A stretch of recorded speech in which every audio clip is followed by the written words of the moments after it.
Hello! Today I am bringing you a somewhat review of The Binding of Isaac, an indie game by Edmund McMillen and Florian Himsl. It is absolutely horrific, terrifying, disgusting. Any grotesque word you could think to describe a video game, you could probably use here.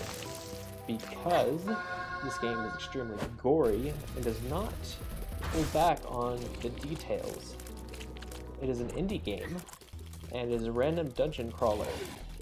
All of the levels are randomly generated, and you'll see how that works because the levels are always arranged in a random pattern. You'll never get the same thing playing 2 times in a row.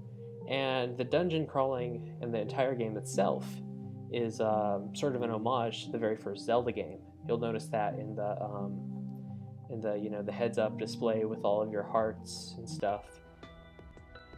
And I would say it plays a little bit like the first Zelda game. It is intense and difficult, but unlike the first Zelda game, it is indeed randomly generated. There is a light story in this game.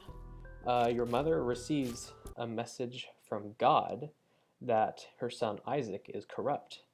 "Yes, Lord, anything," Isaac's mother begged. "To prove your love and devotion, I require a sacrifice. Your son Isaac will be this sacrifice. Go into his room and end his life as an offering to me to prove you love me above all else."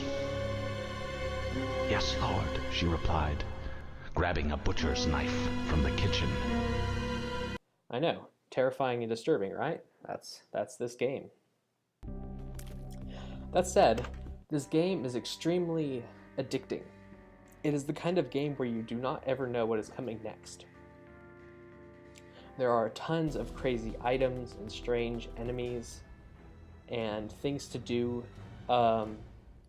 You will never know what to expect when you open up the next door or you go into the next room with an item in it.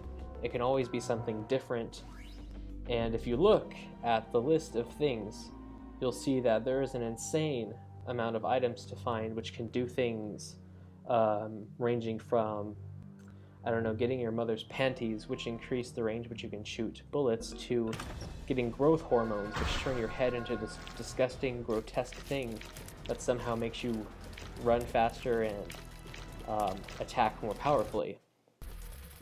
And in that same sense, this game continually offers a lot of variation, which makes playing it every time feel very fresh and different, even though the game in general is relatively small, so to speak. And that's about it, but every time you play, it's going to be something that is extremely different and fresh and exciting. Every time I play through, I become something totally different. One time I was like this strange gray head with some kind of like a bird's nest on my head, and I was shooting tears of blood. And then the next time I played, I was this black, disgusting guy who had giant horns and he shot lasers out of his mouth. The game is only $5 on Steam. You can get it for Mac or for PC. This game, I would say, is extremely good, and I do recommend you buy it. It is only $5. It is cheap, it is fun, so you know what? Just give it a shot.